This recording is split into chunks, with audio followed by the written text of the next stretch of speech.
Hi, I'm Jane from the Laverne Chamber, and I'm here with this week's Chamber Chatter. And today's sponsor is Pepsi Bottling Company. They make sure you grab an ice cold, refreshing Pepsi or any of the Pepsi products to celebrate all year long, and especially this 4th of July as we celebrate the 250th. So I'm really honored today to have Becky Walgrave from Those Blasted Things with me, and today to talk about, we know the big Nutcracker is a big thing in Laverne, but we aren't specifically going to talk about that. We're going to talk about why the big Nutcracker, why Nutcrackers around town. Just as kind of a reminder of this isn't something that happened overnight. And Becky is sure of it because she's been working on it for how many, 10 years or longer. Yes. So it's been a real process. So about 15 years ago, there was an organization called Laverne Initiatives for Tomorrow that was organized. And their goal was to make Laverne a better place for residents and visitors, and to make Laverne a destination so we could get more traffic. Because at that time, 15 years ago, it was really hard for our businesses to make a profit. And we wanted to bring more people to town, right? Exactly. The more people here, the more the money spreads around. Right, and part of the thing, for every dollar that is spent in Laverne, it generates $7 more in the community. So if we bring a visitor in from the highway to stop and maybe buy gas, have a little something to eat, and that's $100, that makes $700 of economic activity in the community. So that's why that's so important. So the committee had been working on that, and in 2017, they had been over the couple years before, they'd been studying a man named, studying some of the podcasts and stories and information and seminars conducted by a man named Roger Brooks. You remember meeting Roger Brooks? Yes. He came in everybody's store and explored Laverne. He did. He came to Laverne in 2017, in June of 2017, and he secret shopped Laverne. He didn't tell anybody when he was coming. He just showed up here, and he didn't have any preconceived notions of Laverne. He, just like anybody else, he called and asked for a visitor guide. So we sent him a visitor guide, and he planned his own trip and then during his, so what were do you remember some of the things that he brought up when he did his analysis? Yes. He said, I know everybody is focused on the bison at Blue Mountain Park. Right. And he said, that's wonderful. But do you know how many places promote bison? There's North Dakota, South Dakota, Nebraska, Kansas, everybody. He said, it's beautiful. I'm glad they come and look at them. But if you want people to come, you've got to find something unique.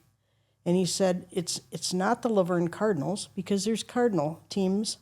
He said, it's Betty's Nutcrackers. And he specifically said Betty's Nutcrackers. And that was after a week in Laverne. He made this presentation to about 250 people.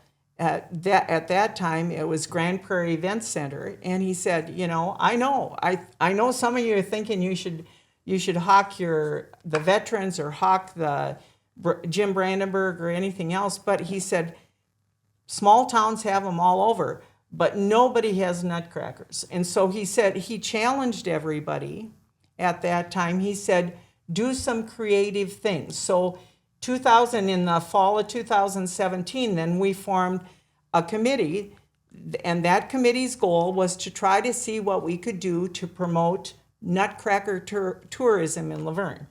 So one of the first things we did was, thanks to Quality Printing, they came up with those flat Nutcrackers. Yeah. So, and we had the scavenger hunt, right? Yeah, I think so. Yeah. That was the first thing we had that fall. So Quality Printing designed and came up with these inexpensive flat Nutcrackers that businesses or people could buy. We stuck them outside the house, and then the Nutcracker Committee raised money, and we gave away cash prizes for finding the names on Nutcrackers. And I think and we did that for about 5 or 6 years, and then we let it go during COVID, and then we did it again, and so it's just one of the crazy things. What's another thing that we did with the committee? Do you remember? That's when the artist Nutcrackers. Yeah, that's right. That was another thing that happened. So we got how many of those downtown? Let's see. There's one by the park, by the bridge there. There's one by Take 16. Yeah.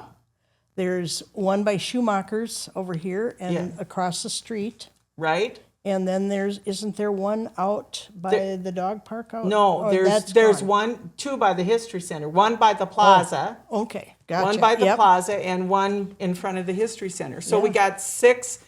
He said, they're bison statues, painted guitars all over towns that are trying to brand themselves. So he suggested some fine art Nutcracker. So it took us a while, and thanks to Becky and Vance, they were doggedly persistent in finding a company that would do that, because to our knowledge, I don't think there was another company that had ever made a fiberglass Nutcracker. No, we had a company that agreed to do it, and when it came right down to it, they wouldn't return any of our calls. Mm-hmm. We went through 14 fabricators before we found one that, there was 2. One would do it, but they wanted $1.5 million. And then we found another one, and it took them forever, but that's what it's a process. So the fine art Nutcrackers were another thing that we did, and so we've tried to do other things. So then a couple years ago we had the ballet here. So we had, he said, be fun if you could get a ballet to Laverne. Well, we got the Nutcracker Ballet from the Twin Cities. It was a youth performance, so they were here and did that. And then last year, thanks to 𝗵𝗵𝗁𝗍𝗍, the chamber director, and her association with the Redbirds, we had some really enthusiastic Redbirds. So we had a Nutcracker meeting. The committee met in February or something, and we had, Casey Sayre and 𝗲𝗵𝗺𝗁𝗲𝗿 came. Yep. And their proposal was to, if we would buy them Nutcracker shirts, they would have a Nutcracker night of a ball game. Right. The Redbirds would play the Nutcracker base race. So this year, in a couple of weeks coming up on I think it's the 17th of July, we're going to have the 2nd annual Nutcracker base race. And Betty threw the first pitch. Yes, at 95. Yes. So we've had fun, and we've sort of seen things at the History Center. Every time we have a meeting, Betty gives us a report about the number of people that stop to see the Nutcrackers. Yes, and so it's phenomenal. Yeah, I asked Becky here because one of the big goals that Roger Brooks said, he said, this is the piece de resistance. He said, if you can get the biggest in the world here, he said, you'll be a shoo-in to become the Nutcracker capital of America. And so thanks to Becky and Vance and Katie and Mike Davis and all the members of the Just for Nuts committee, their dream finally came together with it's a nonprofit funding. Yep. No government money. Zero. Zero. Lots of volunteer hours. Your family, that have spent hours and hours doing the work, and all these volunteers that have made this happen. It looks fabulous. You would be amazed at what the people say. They come in the door, and we ask a lot of them to sign a guest book. This week, it came from as far as Wales. But we have a lot from, especially the coasts of the U.S. And do you know what the first thing a lot of them say? I cannot believe how clean your town is. Mm-hmm. It's beautiful. Mm-hmm. And we try to, some have been to some of the other things and some don't know about them. We just tell them all the things to go to, the War Museum, the Brandenburg Gallery, the History Center, and they're just infatuated. And Blue Mountains, a lot of them go to Blue Mountains. They'll come back and they'll say, well, the bison were hiding today, but Didn't see the bison. Yeah, that's kind of a problem with the bison. They aren't very photogenic if they don't want to be. if they don't want to be, no. No. So, and even yesterday and today, yesterday at work, so I had in the morning, I had a couple of people from Yankton that drove up specially because they saw something on TV about the big Nutcracker. They drove up, spent the day in Laverne. We're shopping, going out to eat. They were all excited about doing this. We talked about they were certainly going to stop here and stop there and do all those things. Then in the afternoon, I had two couples from Sibley that came up here to see the Nutcracker. And just this morning, at 7:30 this morning, when I was at work, I like to get to work early. I had a couple, brother and sister. One was from Pillager and one was from Watkins, Minnesota. And they like to do little mini road trips. And they had heard about the Nutcracker. So they made a day of it. They drove and spent time in Pipestone yesterday, got here last night, stayed overnight, and then they were fuddling around until 10 o'clock so they could get into those blasted things and see the big Nutcracker.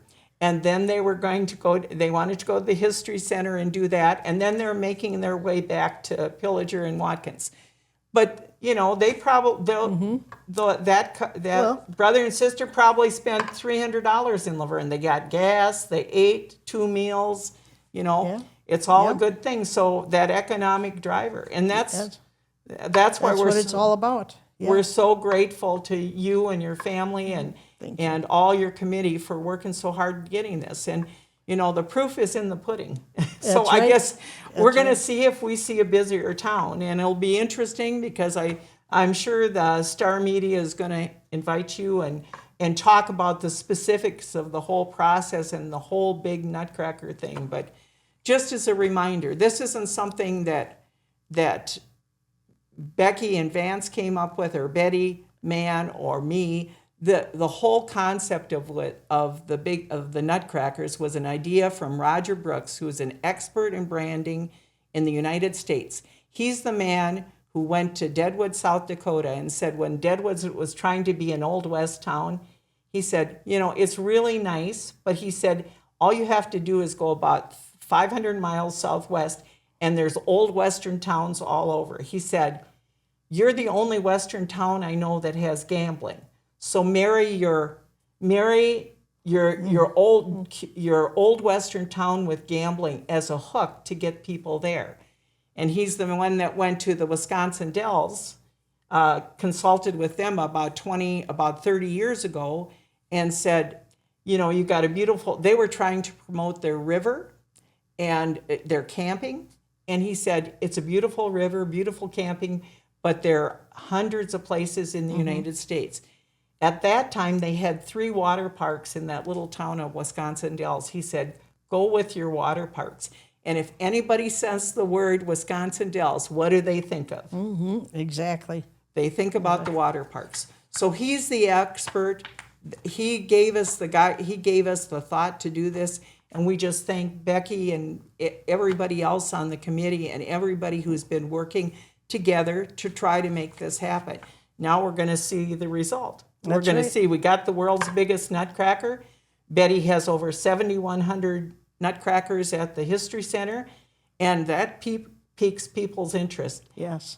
We want them to come and spend. Yes. That's what we want them to do. Yep. So thanks for listening. We'll look forward to more stories about what's happening, the change in Laverne, more traffic in Laverne, more people in Laverne, and our businesses doing better. Have a great week.